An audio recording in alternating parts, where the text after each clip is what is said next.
Ladies, gentlemen, good afternoon. Welcome at France School. France School Talks. What do we do at France School Talks? Of course, we talk about research issues, research results. And today, we will discuss research being modeling or climate action, climate policy, but seen from India. So it's a good idea to go to India to discuss this. And you also have to know that in India, we have a Florence School branch named FSR Global, which means that it's not a branch in India, it's a branch located in India, but thinking about energy and climate issues at the world level, at the international level. And this branch has a face, and this face is Shweta. And Shweta, for this, will take the lead of this meeting and will introduce everything, the topic and the speakers. Shweta, the floor and me are yours. Thank you, Professor, for that warm introduction. I think today's FSR Talks is particularly special one because we are hosting a research team from India, and not just any team, but from one of the top universities in the country. It's just from IIT Delhi. And also Kaveri happens to be a dear friend. So it's a warm welcome at the FSR Talks, Kaveri. And joining her are also part of the research team, colleagues from the Center for Policy Research, CPR, who have put together, I think, a very interesting study on how to set a framework to assess the climate modeling tools that are in India and how to sort of use that tools to be able to evaluate the current and existing models and sort of give us some direction on how we should plan ourselves in this sphere to make more informed decisions going forward, particularly in achieving our climate targets and goals. So we're looking forward to hearing that. And also complementing Kaveri here today are our two discussants. We have Ms. Franziska Holz from DIW Berlin, who would be posing hopefully critical questions to Kaveri and her team, and also Albert Ferrari from our very own Florence School climate team, who will sort of bring in the climate flavor. So with that, I think I'll give the floor to Kaveri to start off with the anchor presentation, and then thereafter I'll take rounds with each of our discussants. And then to those of you attending online, if you already have questions, do drop them in the Q&A box. Else, definitely we'll pick it up in the Q&A session later as part of this talks. With that, Kaveri, the floor is all yours. Thank you so much, Shweta. I'm very, very happy to be here. Thanks a lot for hosting us. So let me share my screen.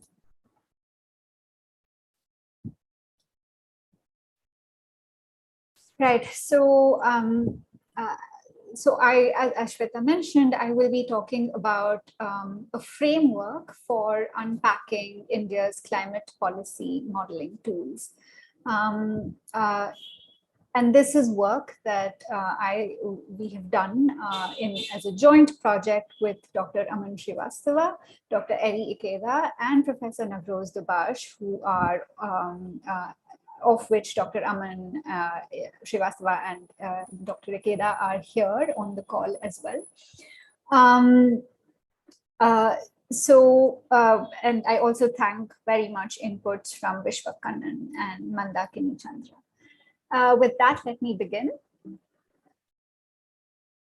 So why are we talking about climate policy models? And often in the mitigation space, they are the same as energy economy models. So why are energy economy models relevant for policymaking in India, but also across the world? They are used to inform mitigation priorities, goals, and targets. They aid understanding of costs and benefits. In a developing country context in particular, they help us elucidate co-benefits and trade-offs when it comes to development objectives, such as growth, reduction in poverty, and so on. They also help us arrive at estimates for investment and finance needs and these are critical, especially in international climate negotiations. They also aid us in estimates of technology needs and possible resources for enabling such technologies. In practice, many of these modeling studies and results from these modeling studies grab headlines. These are some of the headlines I picked up from the Indian context. So the first one refers to the costs of a net zero emission target, and it makes particular reference to additional investments required, which may be diverted from other productive investments. So the framing is costs, right? And here on the right side, we have India's GDP to rise by $406 billion by 2050. So here the focus is, well, we will grow as well. And then in the final headline here, it says India needs a point estimate of $10.1 trillion investments for net zero emissions by 2070. So you see, these models are very powerful. They shape conversations amongst policymakers, amongst academics. They shape the framing of discussions. And as an academic who also builds models, I sometimes feel uncomfortable with simplistic headlines, like I'm sure many of us do.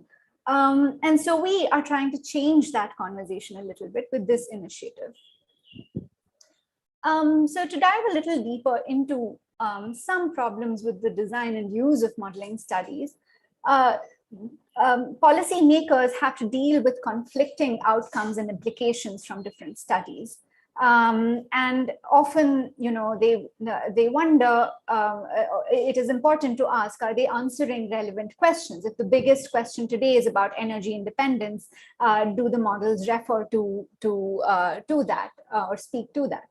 On the other side, there are academics and questions that we are concerned about.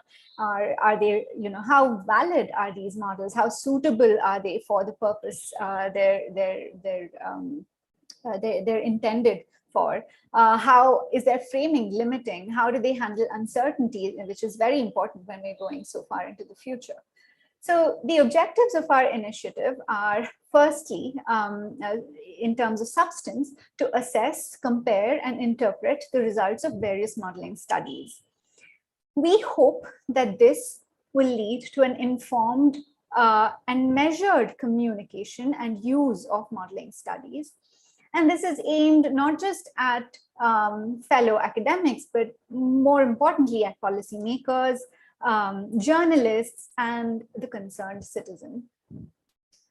And so what are we building this framework on? We're building it, we've built this framework based on literature used, which reflects on practices which are used for building computational modeling, especially for public policy and decision making. So I've mentioned some sources here. And we've also tried to find literature on which speaks to climate policy modeling, particularly in developing countries, but they are much fewer. We also take inspiration from an earlier study performed by one of our co-authors, Navroz Dubash, which performed an interpretive analysis of model scenarios for India's energy and emission future. So, for instance, this figure I take from that paper by Navroz Dubash and his co-authors. Where you see this shows a GDP versus emissions. This figure shows GDP on the x-axis and emissions on the y-axis, and you have the purple area, shaded area, shows reference.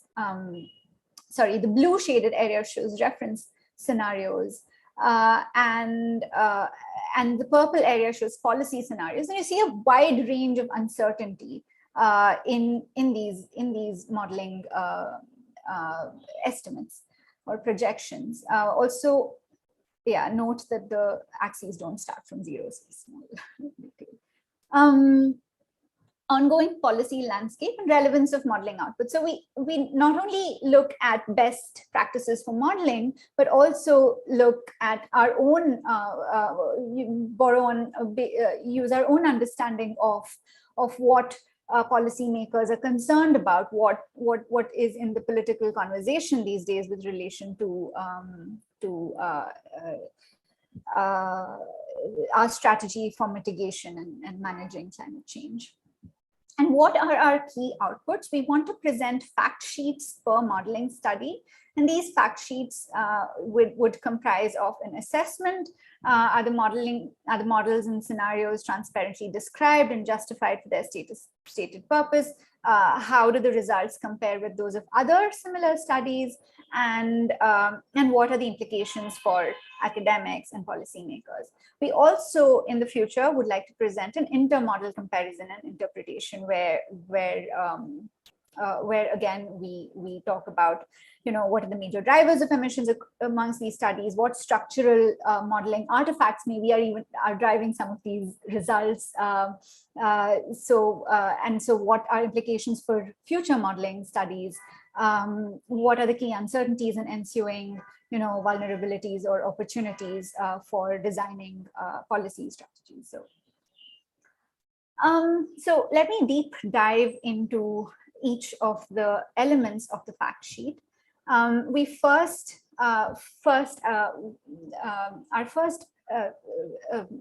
aspect that is assessment. The first feature of this fact sheet is assessment, and here we show we employ 5 assessment criteria: transparency and credibility of inputs into the model.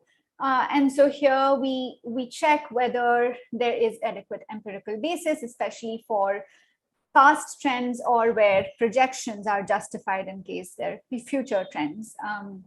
Appropriateness of model choice to research objective, often, especially when a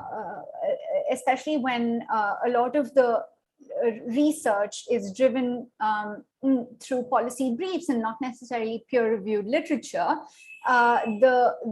There's not sufficient, sometimes we find that there's insufficient reflection on the appropriateness of model choice or the structure of the model to the research objective. So do we have that? Assessment of scenario construction process. Is the construction of scenarios justified with respect to the purpose that it is meant to solve, but also is the process of scenario construction itself described? So who was involved in constructing the scenarios? Was it just, modelers, or did they incorporate inputs from a wider stakeholder base? And was it iterative and so on? Approach to uncertainty. How do they communicate uncertainty? Do they communicate uncertainty? Is uncertainty considered in the inputs? Is uncertainty considered in the model structure? Is uncertainty considered when it comes to how uncertainty inputs and model structure actually relate to uncertainty in the outputs? And finally, transparency and validation of output. So these are, I think for most modelers in this room, we are familiar with these steps which we should follow. And so there's nothing very special about these from an academic perspective. But I think that some of these indicators have been tweaked for a developing country perspective. So for instance, let me explain further. The assessment criteria, we don't just score them adequate, partially adequate, or inadequate.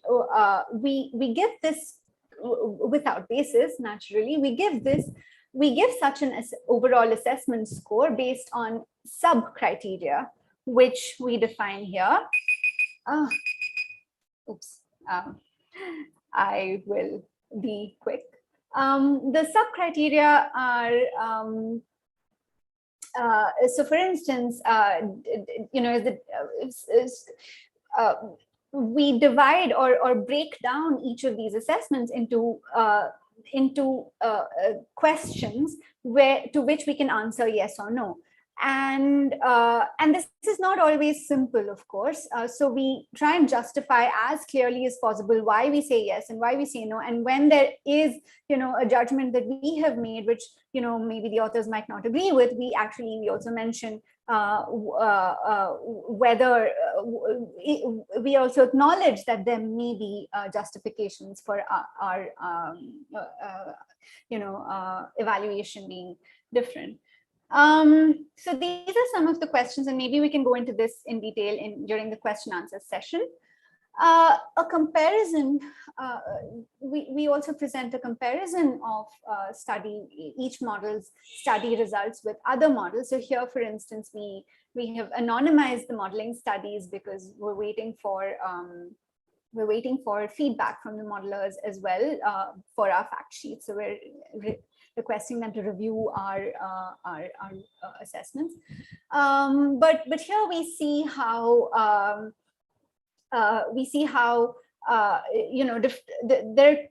there are two modeling studies in different colors, two different colors. The one of them is 2040, the other one 2050. But here we see that the variation for estimates of CO2 emissions are much, much larger in the estimates for range of estimates for variation with respect to GDP.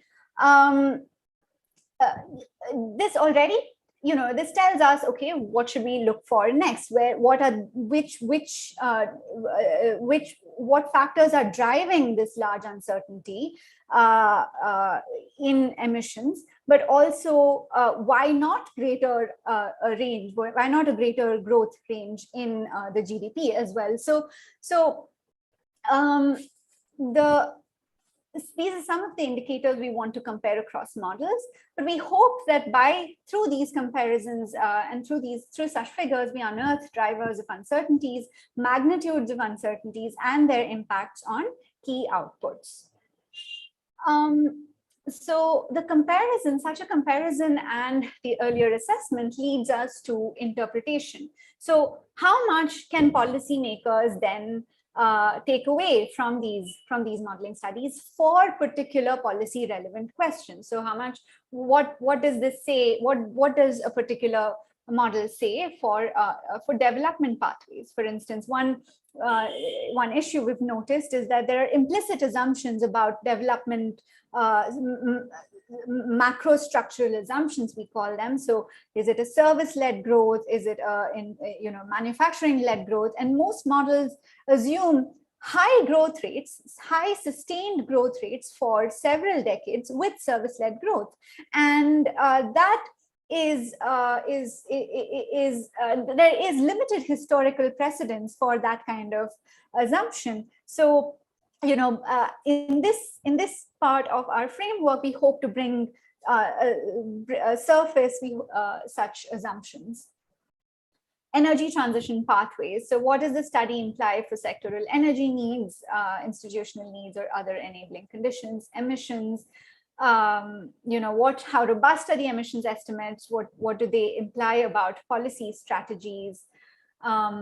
Investments, do they give us a reasonable range? Are they point estimates? Or and this happens also with technology assumptions often, or at least in some studies we've seen that one technology is assumed to be the solution. So for instance, hydrogen in some cases are assumed to be the solution, but hydrogen is as yet unfeasible. So what do you do when there are such strong assumptions?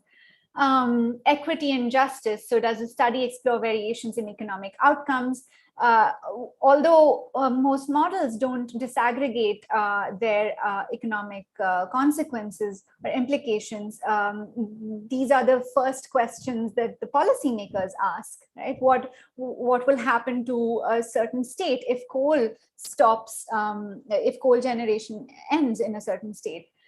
Energy security, what are the implications of the study on energy? Does it say anything about energy security or not? And so these are some of the policy relevant variables we look at. And we hope that once we're through maybe 5 to 6 fact sheets, we will consolidate our results and identify overall policy implications. Mainly, I think we pay a lot of attention to uncertainties and what they imply in terms of mitigation strategies.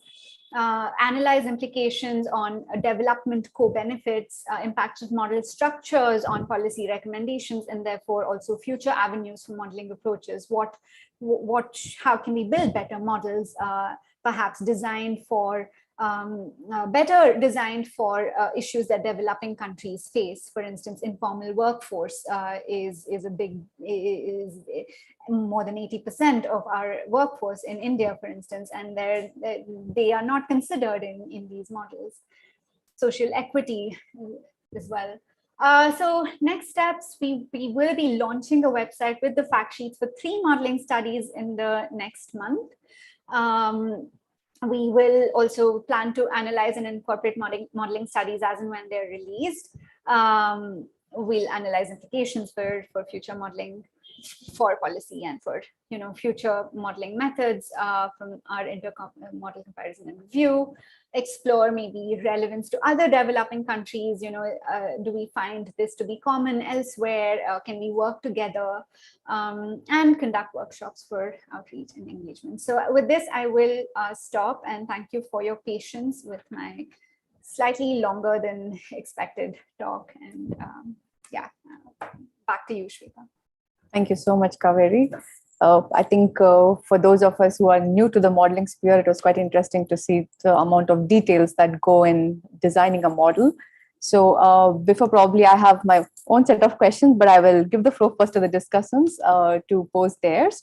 Probably we'll start with Franziska, you. So the floor is yours for your questions. Thank you, Shweta, and thank you, Kaveri, for this very interesting work and presentation. I really find this work very laudable because, as you said, we're sort of as modelers and also as model users, we're mostly having these thoughts, but not very structured. And you try to structure them, and that is really good. And that's really helpful, I think, and it will be helpful beyond India. That's for sure.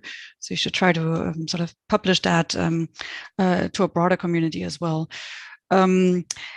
Being a modeler myself, I have relatively sort of detailed questions that also come from the fact that I've been in that sort of community for 15 years or so, and I've seen a number of models and a number of model versions.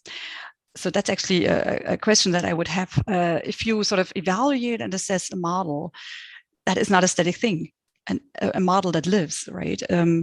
Databases are improved, databases are completely changed, models are changed when people receive feedback at academic conferences like this year, or over time in projects where their funders have specific requests.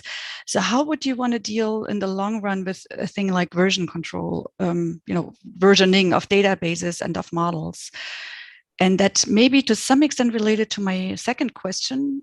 Here in Europe, at least, and my understanding is not so much yet in other world regions, also not in North America. We talk a lot about open modeling now. So making sure that our academic standards are met by publishing our model codes and publishing our databases, so that it's available to the community. And the community may be small, but there's always somebody who is able to have a precise look at the model, to also rerun the model, and sort of can validate to some extent a model. And that is very helpful if then the model is used for some really relevant policy analysis, as you're alluding to. So is that a criterion for your choice of models, that they should be open source available, or is that too far reaching as a request so far, and would that be something relevant for the future rather? So maybe let's stay here, because I think it's already two challenging questions, and I'm sure that Albert also has interesting questions. Yeah, thank you. That was really, those are both thought-provoking and very constructive questions. For the first question, so indeed, databases are changed, models are changed. I think, so we first off, we intend to keep this as a living document. So, or a living project, as long as we can manage the funding, where we do update, maybe the same studies with new versions of fact sheets and add them to our a website where we incorporate new data points and so on, and maybe changes to our evaluations as well, certainly, as and when new studies are released. So there's that. My sense is that in terms of actual changes to modeling methods, so there's a lot of change in terms of data. Often data, I think the granularity in data improves, which is great. New technologies are incorporated in models which were previously not existing, and so those are in that way models improve. But what takes longer is the change of model structure itself. So in that sense, model structures have been almost, they haven't changed very much for several decades, I would argue. Well, at least I guess it depends on the model. Yeah. So in India, we have, I think, we don't have an indigenous model. So we use models which have been built in Europe or the US, and like the Times marker, for instance, or IASA's model as well. Some groups use the message model.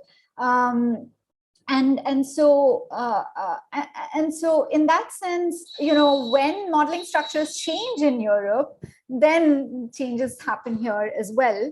But otherwise, I think there's a strong need for us to maybe improve, innovate in terms of the structures of models themselves. So yeah. So I think if we're worried about appropriateness of model choice, model structure to research objective, I don't think that is going to change too much in the coming years. But data and those and granularity, perhaps that might change. So that's my answer to your first question. The second question, so unfortunately, I don't think it doesn't feel to me as if the open source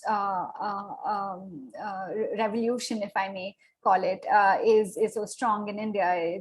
It's barely, we don't hear it very often, unfortunately, but they are improving. I think that for instance, the Indian government has planning think tank called the Niti Aayog, where they put out this scenario analysis tool. They call it the IESS, India Energy Scenario Exploration Tool.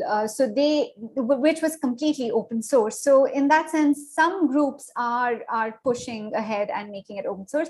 For us, I don't think we have the luxury of choosing only models which are open source. For instance, even IEA's model, the model that IEA uses, isn't open source, right? So yeah, we don't have that luxury yet. But there is a group called EPS, Energy Policy Scenarios, the System Dynamics model, which is open source. So there are some. So we have that as a question in our assessment framework: is your model open source? And then if it is, they get a higher rating.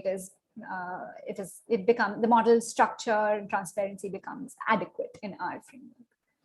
Yeah. Thank you.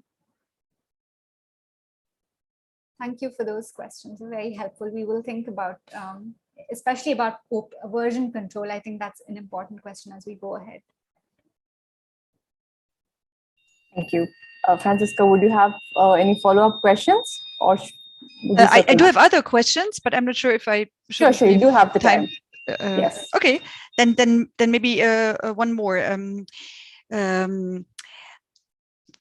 You all, I guess, know that famous term that models are not for numbers but for insights. And I did some scenario analysis or scenario sort of elaboration and forecast foresight. That's the right word. Foresight planning myself a few years ago, and we sort of realized it's very helpful for the understanding of the scenarios if there is a relatively comprehensive storyline elaborated around the scenario.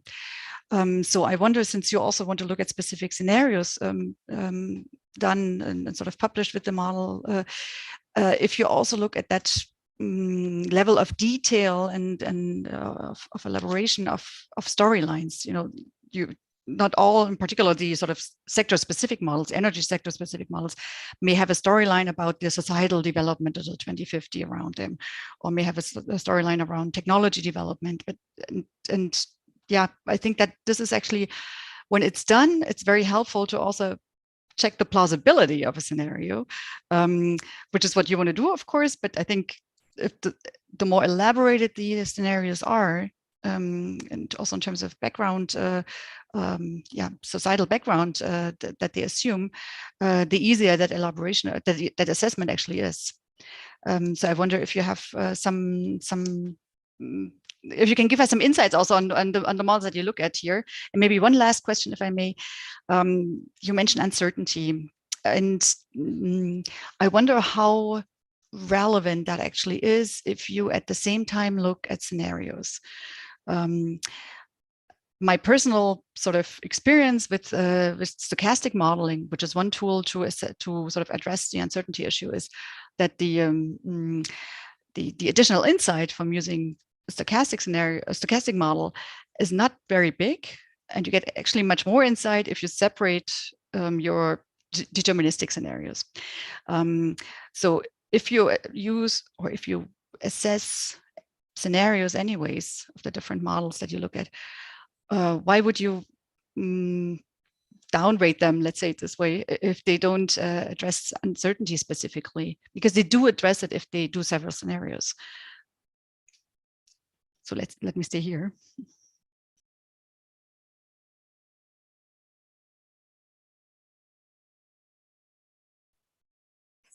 Sometimes I found it hard to find my mouse pointer. Anyway, so the relatively comprehensive storylines, yes.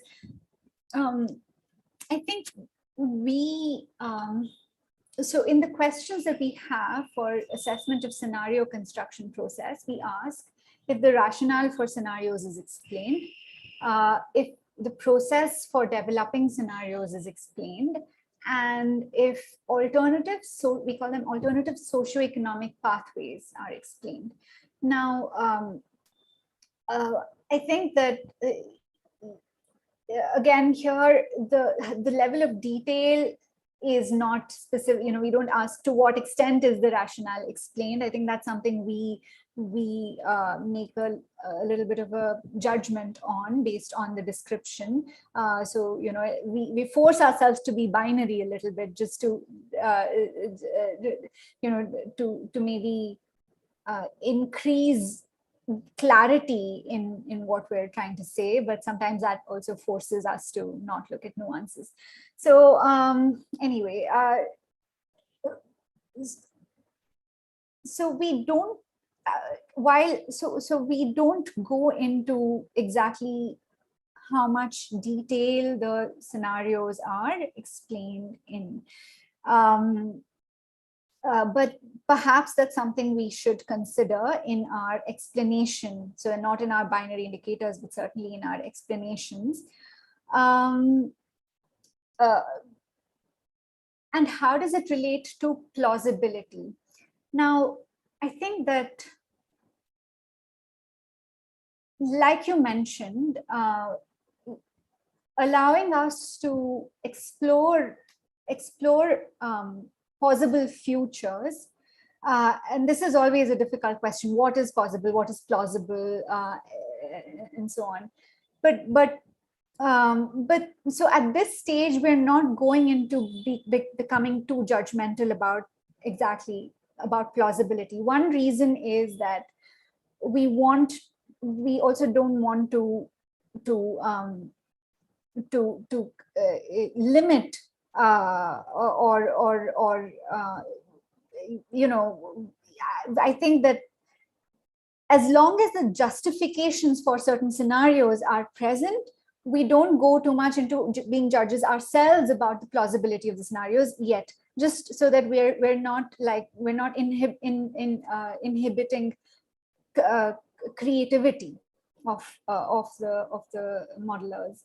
Now, relationship to uncertainty, that was very interesting. So in my relationship of scenarios to uncertainty, so in the way I thought about it, it was, or in the way we thought about it, sorry, it was, when it comes to uncertainty, you can have, for instance, uncertainty of different kinds, right? You can have, oh, I have no idea what the future is going to be. Or you can have maybe risks, and you can have like measurable uncertainties, right?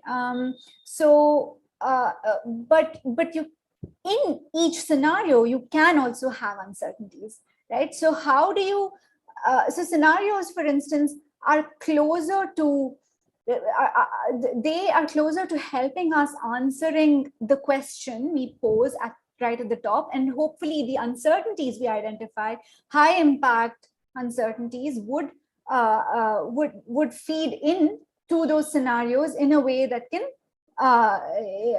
can give us some insights about possible futures. So we don't need to, for instance, maybe group uncertainties into scenarios so that across scenarios we see so I see scenario analysis as a form of handling different types of uncertainties. Now, I think there's one more additional point that I wanted to make.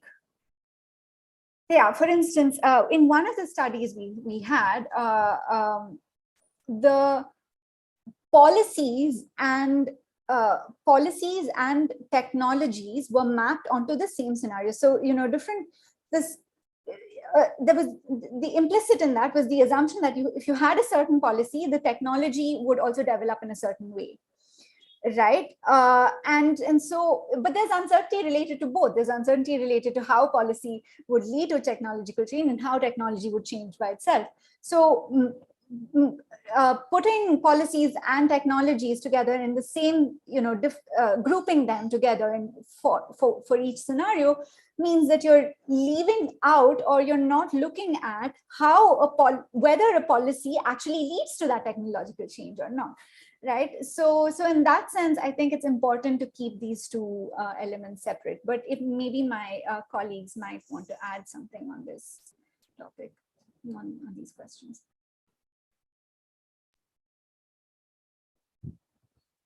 Thank you, Kaveri. Aman or Eri, do you all want to just add to the response that Kaveri gave? You could simply just unmute your mic and take the floor. No, thank you, Shweta. Thank you, Kaveri, and thank you to all the panelists. I think Kaveri's answered that question very comprehensively, so I'm happy to, leave it to that for now. Okay, thank you. Okay, yeah, but sorry, Shweta. Yeah. I also second the man. Yeah, thanks a lot for the inputs and the presentation. Perfect, thank you.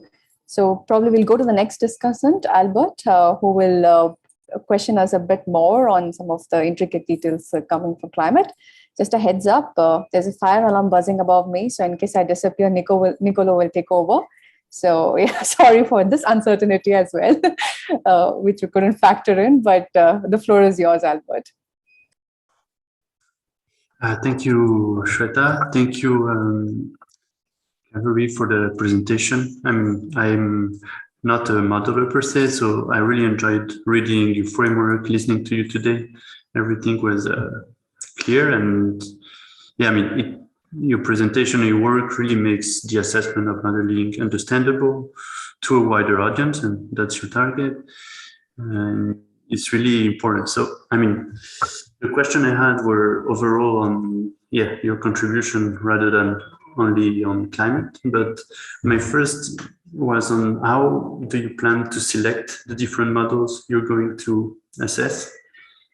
Then I'll read the 3 questions and then we'll see. Probably going to be quicker. The second. Oh, sorry. Sure. Sorry. Go ahead, Albert. Yeah. The second question is that, I mean, you imply that there's a concern about the appropriate use of models, of methodologies, and how they're understood by policymakers, by the media. So, in your experience, what are the aspects and the criteria of the framework that you described that you would recommend decision makers in India to keep under particular scrutiny? And I mean, last but not least, and maybe more associated also to climate and how this impacts the Indian subcontinent. India in general has its own system characteristic, fast-growing economy, informal sector, strong environmental pressures, and also constraints. I assume there's some data that is more available than others. So this would weaken by themselves the use of certain models in your approach. So what's your take on the specificity, and how do you account for this overall context, national context in the work? Okay, those are comprehensive questions, just like the previous Franziska. So yeah, I let me get to the second and third question, and maybe I'll let Aman take the first one on how do we plan to select models. So what would I recommend to policymakers for scrutiny? I think in my experience,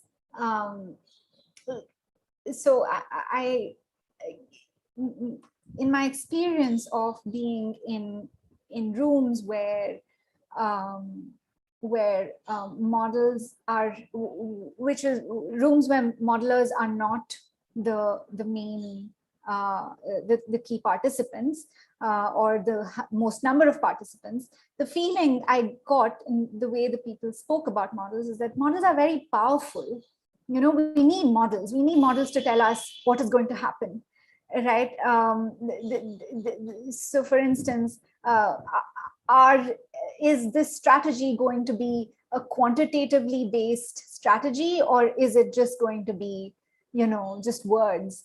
So these are sort of, this is the sort of feeling I get, and of course this is not this is anecdotal, but I also spoke to a sociologist friend who is studying the sociology of the use of energy models, and he said this came up across so many modelers who have the same concern, because modelers are much more concerned about the validity of their models than people who use the models. So so in that sense, I think if our model can provide, you know, some amount of, sorry, if our assessments can provide some amount of, you know, some way to for a lay person to measure models, you know, to think about models, to evaluate models, then I think we would have done our job. I think in particular,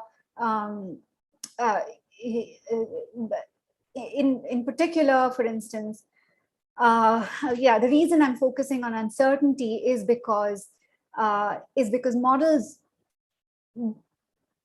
don't necessarily help us navigate uncertainty well always. If the scenarios are well designed, they do. But if not, if there's only one scenario, and then maybe it's a little difficult, right, to expect what to understand. So hopefully, grappling with how models can contribute to resolving questions that relate to uncertainty is something that we can contribute through this project. And maybe you should tell us when the website is up whether we are able to do our job or not. The third question you asked about specificities related to India and whether the use of certain models is weakened because of India's specific issues. I think so I think one issue is the question of vulnerability.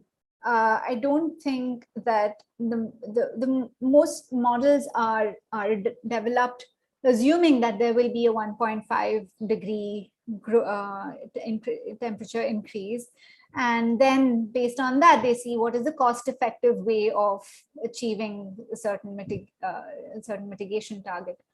But such a framing completely ignores, the cost of not mitigating, and the cost of not mitigating will be entirely borne by the poorer populations in India, by farmers, by marginal laborers, and there's almost no representation of those considerations in our current models. So that, I think, is one major issue. And this is also related to the informal workforce, right? So how does growth actually trickle down to people who don't have a social welfare net, who don't have access to healthcare and so on. So I think that is the biggest issue but that's my perspective. Right, Aman and Eri, if you want to add. No, thanks, Kaveri. I think that was really helpful. So just to answer the first question, and I think there's, Albert, I think there's some relationships between all three of the questions that you asked. So maybe if I could just back up and come back to what Kaveri was saying about the origins of this project. In the past year or two, we've especially seen a number of modeling studies come out in the Indian domain from various think tanks and academic institutions that were specifically geared towards this emerging discussion on net zero, right? And each of them was coming out saying something different, that you'll need this much renewable energy, this much hydrogen, this will be the cost of the transition, this is how much investment you'll need, and so on. And this became very policy relevant for a couple of reasons. As you saw from one of Kaveri's slides, oftentimes with the media and policymakers and the wider community in general ignored the nuances of each of these studies and picked up that bottom line message. And one of those headlines that Kaveri had up there specifically said that India needs $10 trillion in investments to transition to net zero. The second reason it became very important was because if you have policymakers focusing on snippets of information coming out of these studies, then that also shapes their bargaining position in international negotiations as well. What they say in terms of India's potential commitments, what they say in terms of financing needs, and so on. So it's very important that they have the right information and the context to be able to make those sorts of informed decisions and commitments. So that brings me back to your first question. We, of course, expect that there will continue to be modeling studies that come out from dozens of think tanks, dozens of universities. Some of them are global models with India components, some of them are India specific. Given the resources of this team, one of the things that we're consciously choosing to do is trying to limit our focus, at least at the beginning, to those studies that we are reasonably certain will catch the attention of the government. So the bottom line is we're basically looking at policy relevance, which is not to diminish the importance of other studies, but just to say how many of them are playing a relatively larger role in influencing domestic policy and international positions. And towards that end, we do have an indicative list of maybe 3 or 4 think tanks, 1 or 2 universities that we think are credibly seen to be to have the ear of the government in a sense. And just to kind of maybe substantiate a little bit more what Kaveri was saying on the second and third questions. When we're coming to this focus on policymakers, and coming to the fact that, as Kaveri said, many of the models are basically taken from European or American contexts with a few tweaks to customize them to India. There's a lot that they're not able to capture. And one of the challenges, which also showed up as questions in the Q&A box, is about data availability, right? And so one of the things that's also kind of hamstringing more robust modeling efforts is just the lack of availability of data. And that becomes a problem, because then what you end up doing is either ignoring those input parameters or using proxies, which also then makes it more difficult when you're trying to disaggregate any outputs. And that becomes relevant when we're talking about the informal economy, when we're talking about the just transition issue. So for example, many models will say that so-and-so approach might lead to the creation of X million jobs. Sure, but how do you distribute those jobs? Will the jobs that are created in solar-rich regions compensate for the jobs that might be lost in coal-rich regions, where you have the coal mining and transport processing and so on? So yeah, these are definitely deeper questions. How they apply to our modeling study is, good data is supposed to inform good models. But given the analysis we've done of these 3 fact sheets so far, these 3 models, we aren't even able to guess what data they're using, in what format, and how they might be interrelated, because as we're seeing, these are kind of a little bit of a black box. Yeah, let me stop there. Thanks. Thanks a lot, both, for your answers. This is very impressive. Can I just ask a short question? How long does it take you to do one of your fact sheets? We think it'll take us 2 weeks, and then it takes us 3 months. Yeah, I think we're still figuring out how long it takes.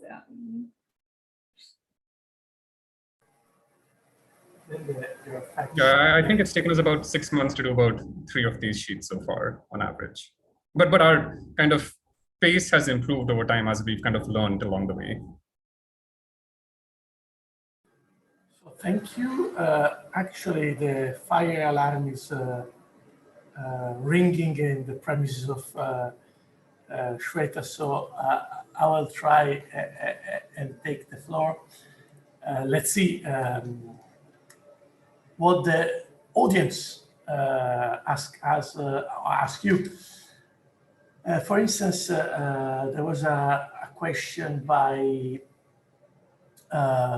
Surya. She said that this exercise is very useful, but as actually now Aman said, it's difficult because probably a lot of modelers will try to hide their secrets. Aman just said that you already face this black box problem. Do you find cooperation with the modelers when you talk with them? So far in the 3 cases you analyzed, did you find a bit of cooperation from their side or not? Or is it really like swimming against the flow? So if I may take a stab at this, I think when data is not available, we just say data is not available. And we do also invite each modeling or study author team to respond on our, on our assessment parameters. So in that sense, I think we're doing our best. We have found a lot of cooperation, I think, so far. With the 2 groups that we've requested to review our work, our fact sheets, they've been very cooperative. And when data is not available, we just say data is not available. And hopefully in the future, in the long run, the data not available becoming inadequate or partially inadequate will somewhere lead to a change in the way they make data available. So that's our hope, but maybe we're being idealistic. Thank you. Maybe time for another question. Kush asked, what is the accuracy of this tool? Is it under acceptable limit, if any? I will try to interpret this question. So far, with the 3 models you assessed, were you able to get, let's say, differentiated grading to grade them easily in different ways, or does the framework you developed tend to lead assessment to very similar results? I don't know if I was able to translate the question, or I make it even more difficult, Kaveri or the other two. Aman, would you like to take this one? Sure, thank you. So I think, so if I were to take the question at face value, then of course, we can't really comment on the accuracy of this tool because it's not really an objective appraisal. It is kind of subjective based on expert opinions. We try and introduce some element of objectivity into it through this kind of very transparent decision rules and assessment criteria. To answer your interpretation, Nicolo, yes, we have found a little bit of a spectrum in the responses, right? So our sample size, I should clarify, is still fairly small, limited to 3 models, of which we've managed to obtain reviews on 2, and the third one is still kind of in its advanced development stages. Our initial assessments, we have found that some modeling studies are certainly more robust than others in how transparent they are about inputs, in how much they explain about the thought process behind their scenario construction, and so on and so forth. Yeah. Yes. No, I think that's basically it. Thank you. Ari, do you want to say something else? Otherwise, we close the Q&A. You have anything else to say, or? No, I think, yeah, thank you. I think Kaveri and Aman covered the questions and answers very well, and thank you for that. Just maybe one thing to add is that this project has a beauty in the catering the needs of the the modelers, but also for non-modelers. Make it easier to understand what the essence of the models, and then also we try to do the future comparison of the models. So giving a transparency, inputting what are the output, and then give some choices. But we also have an expert opinion of interpreting those models as well. So these are probably the value-added part. And I think it's definitely important because with so many policy decisions that governments around the world are taking in order to steer the development of the energy sector, I definitely agree with you that it's important to clarify the debate because, sometimes numbers are just used as weapons. That we believe people try to induce other people to think that they represent the truth, but in the end, often they are simply the result of many assumptions made by those that build these models. I think time is over on our side. Before leaving the screen to Jean-Michel for the closure, I would like just to mention that also FSR is going to do something on this realm with the Fraunhofer.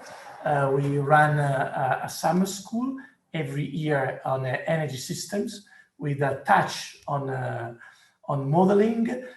This year it will be at the end of September.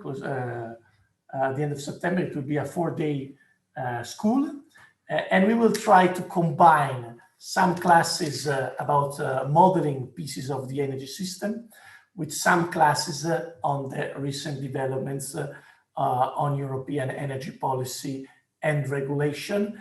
This year, the focus will be on heat, on the heating sector, because we know is one of the sector that we need to decarbonize, and so far we have not been so good at this. So it deserves definitely more attention from also from the academic community. Jean-Michel, back to you for the final remarks. Yeah, I am a typical user of what has been made. I'm not a modeler. I'm using a lot of model results. And of course, I am always wondering, I am wrong, am I right? What should I take care of? What are the alternatives, etc. And I did find this excellent. Really, Kaveri, congrats, bravo, hurrah, etc. Because, and your team, of course, because you have been extremely good at explaining the challenges, the issues, what is at stake, and also Franziska and Albert for the excellent debate. And it shows also that fragmentation of the world is not that big. Fragmentation of the world is big in policy, in outcomes, in social media, etc. But regarding the researchers, what is outstanding is that we can discuss and we understand each other immediately. And this is also showing that research is bringing something. And it is our role to create knowledge. It is our role to share knowledge. That's the social role we have. We know that many of our compatriots, many of the other citizens cannot really understand what we do. But as long as we are very honest, as long as we have open minds, we do exactly what the society can expect from us. And it's wonderful to see that it is done. And it shows that we should find a way. Which way, we do not know yet for every country, but we should find a way.